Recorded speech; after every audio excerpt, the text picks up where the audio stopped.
अब 21वीं सदी की रेल हाइड्रोजन से चलने वाली है।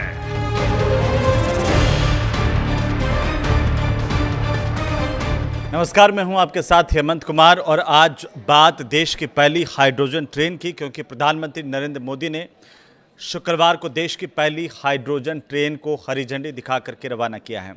आज यहां से देश को पहली हाइड्रोजन ट्रेन मिली है।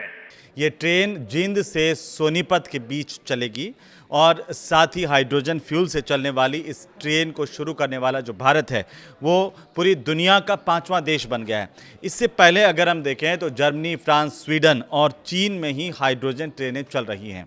लेकिन इस ट्रेन की खासियत क्या है, इसको ज़रा इस वीडियो में जानेंगे। साथ ही ये भी समझेंगे कि इस खास मौके पर जब देश की पहली हाइड्रोजन ट्रेन को प्रधानमंत्री नरेंद्र मोदी ने हरी झंडी दिखा करके रवाना किया तो उन्होंने इस खास मौके पर क्या कुछ कहा, उस पर भी इस वीडियो में बताएंगे। तो चलिए शुरुआत पहले इसी बात से करेंगे कि आखिरकार ये हाइड्रोजन ट्रेन जो है वो देश की, उसकी खासियत क्या है।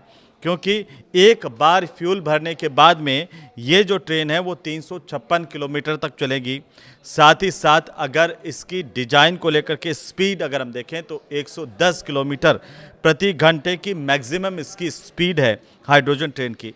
अब आते हैं हाइड्रोजन की खपत कितनी होगी, क्योंकि रोज़ाना 300 किलोग्राम हाइड्रोजन की खपत जो है प्रतिदिन के हिसाब से इसमें होगी।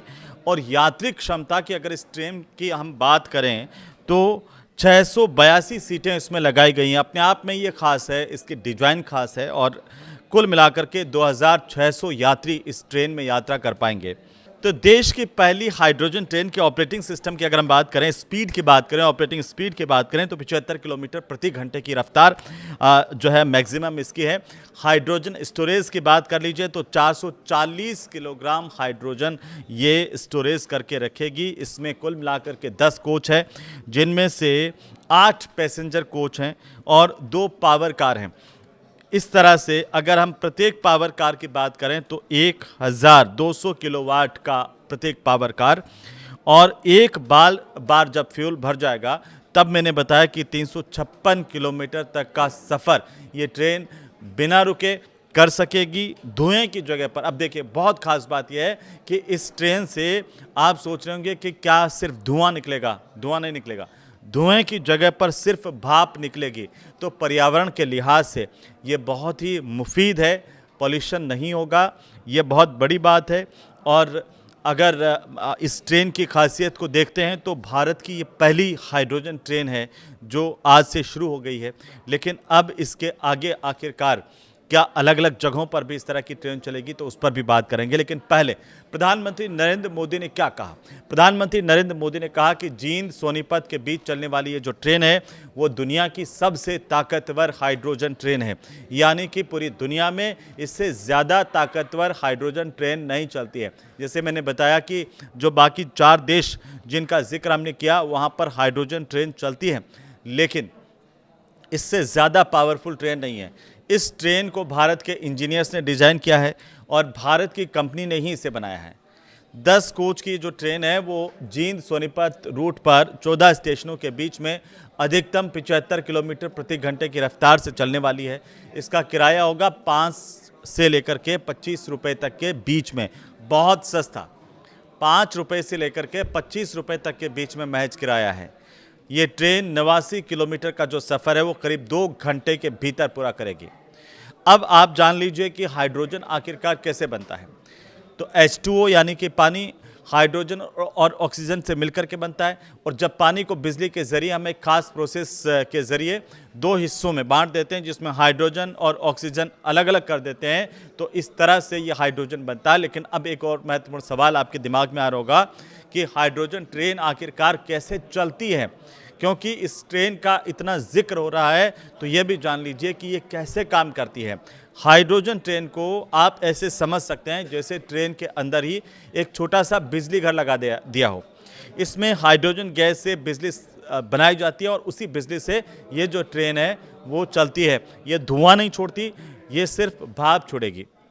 1 किलो हाइड्रोजन से कितनी दूर तक ये ट्रेन जा सकती है, तो इसकी जानकारी ये मिली है कि भारतीय रेल ने अभी इसके आंकड़े हालांकि जारी नहीं किए हैं, लेकिन जो मीडिया रिपोर्ट्स हैं वो ये कह रही हैं कि ये ट्रेन रोज़ाना 2 चक्कर लगाएगी, जिनमें 356 किलोमीटर की दूरी तय की जाएगी और अनुमानित 300 किलोग्राम हाइड्रोजन की इसमें खपत होगी। इस हिसाब से ये ट्रेन 1 किलो हाइड्रोजन में करीब 1.5 किलोमीटर का सफ़र करेगी।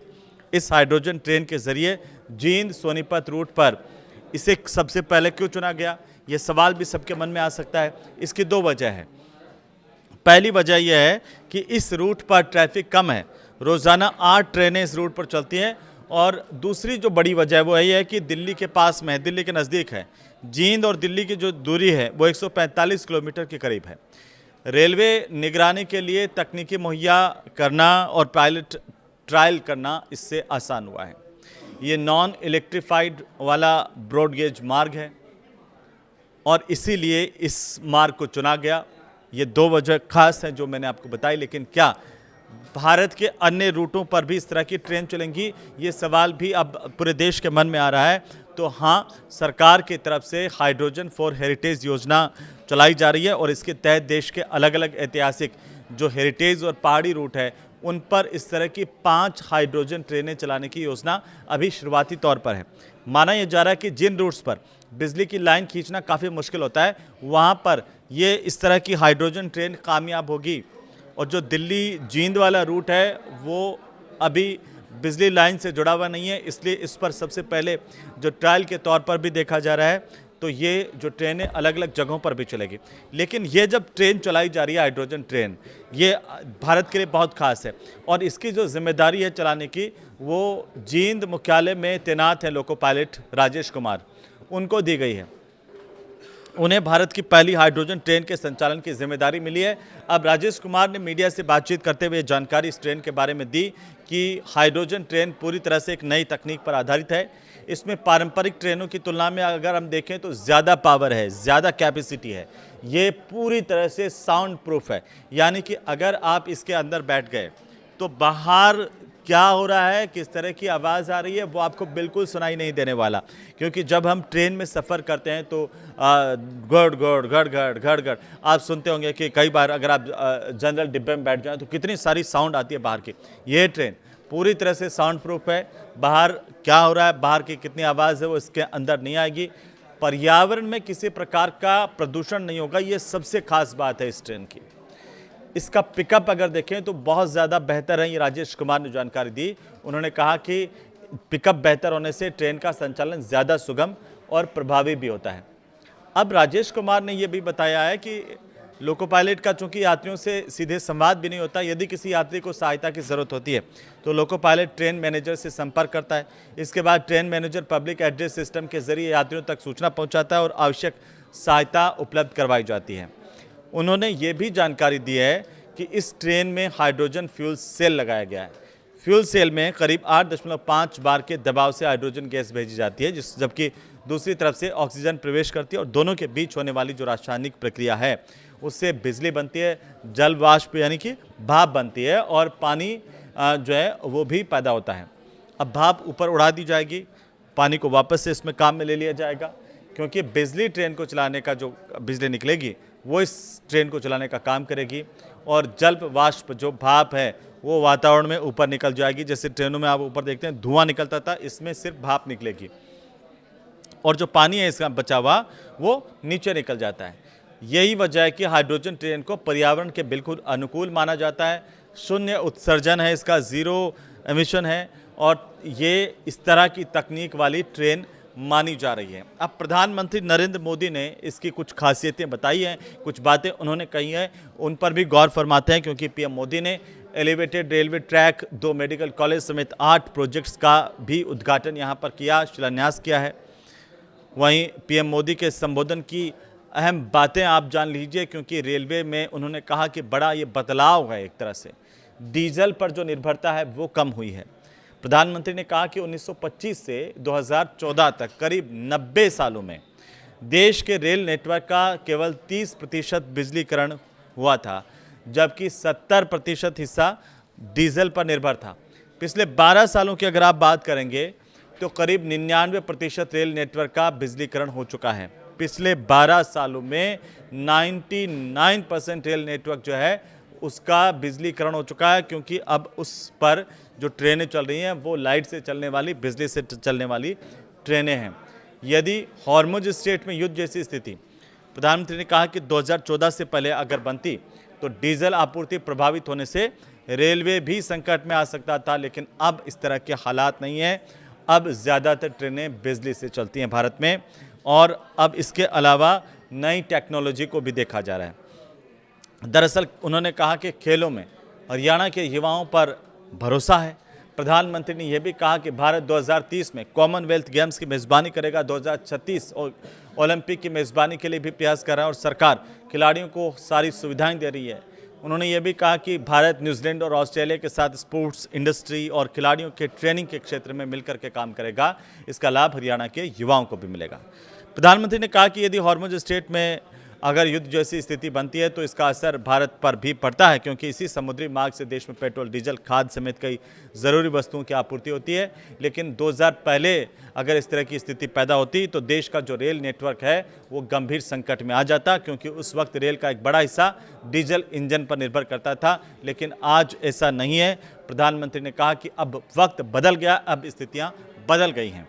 उन्होंने ये कहा कि 2014 से पहले वाला भारत अब नहीं है, ये नया भारत है। ये मोदी है जो बहुत पहले सोचता भी है और समस्याओं के समाधान को समय रहते ज़मीन पर भी उतारता है, और इसका नतीजा आप धरातल पर देख रहे हैं कि कैसे देश की पहली हाइड्रोजन ट्रेन का संचालन कर दिया गया है। प्रधानमंत्री ने इस खास मौके पर यह कहा कि भारत में रेलवे के बिजलीकरण की जो शुरुआत है वो साल 1925 में हुई थी। यानी 1925 से लेकर के अगर आप 2014 तक के पीरियड को देखते हैं तो करीब 90 साल, जिनमें देश के रेल नेटवर्क का केवल 30% बिजलीकरण हुआ, जबकि 70% हिस्सा अभी भी डीजल इंजनों पर निर्भर था।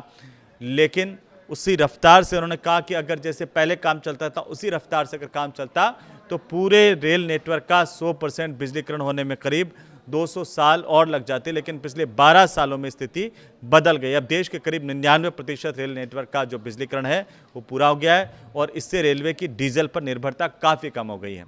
डीजल का संकट होने के बावजूद भारत की रेलें नहीं रुकी। प्रधानमंत्री ने कहा कि ट्रेन निरंतर चलती रही है। प्रधानमंत्री ने कहा कि फिलहाल ये जो ट्रेन है वो करीब 90 किलोमीटर रूट पर चलेगी, लेकिन भविष्य में इसके विस्तार की अपार संभावनाएं हैं। उन्होंने कहा कि हम लगातार शोध करते रहेंगे ताकि इसकी लागत को हम कम कर सकें और इसकी दक्षता यानी कि इसकी जो एफिशिएंसी है उसको हम बढ़ा सकें। अभी दुनिया में केवल 3-4 देशों के पास ये हाइड्रोजन ट्रेन संचालित करने की क्षमता है, और वहाँ भी ये तकनीक अभी शुरुआती दौर में है। और ऐसे में भारत की जो हाइड्रोजन तकनीक है और ये जो क्षमता है वो पूरे देश के लिए गर्व की बात है, पूरे देश के लिए अभिमान की बात है, खुश होने की बात है, क्योंकि जींद से सोनीपत के बीच में चलने वाली ये जो हाइड्रोजन ट्रेन है वो दुनिया की सबसे शक्तिशाली हाइड्रोजन ट्रेन है। इसकी क्षमता 3200 हॉर्स पावर के है। इसके साथ ही इसका जो परिचालन दूरी के लिहाज से भी अगर हम देखें तो दुनिया की सबसे लंबी हाइड्रोजन ट्रेन की जो सेवाएं हैं उनमें से ये एक है। इस हाइड्रोजन ट्रेन को भारत के ही इंजीनियर्स ने डिज़ाइन किया है। खास बात यह भी है कि भारत की ही कंपनी ने इसे पूरी तरह से बनाया है, यानी कि ये पूरी तरह से स्वदेशी है। अब जींद में और इंफ्रास्ट्रक्चर इसकी वजह से बढ़ेगा, कई और कंपनियां भी आएंगी, और ये भारत में ट्रेन के इतिहास में एक नए युग की शुरुआत मानी जा रही है। आप इसे कैसे देखते हैं, हमें इस कमेंट के माध्यम से ज़रूर बताइए, और ये वीडियो अगर आपको अच्छा लगा हो तो आप इसे ज़रूर शेयर कीजिए। नमस्कार।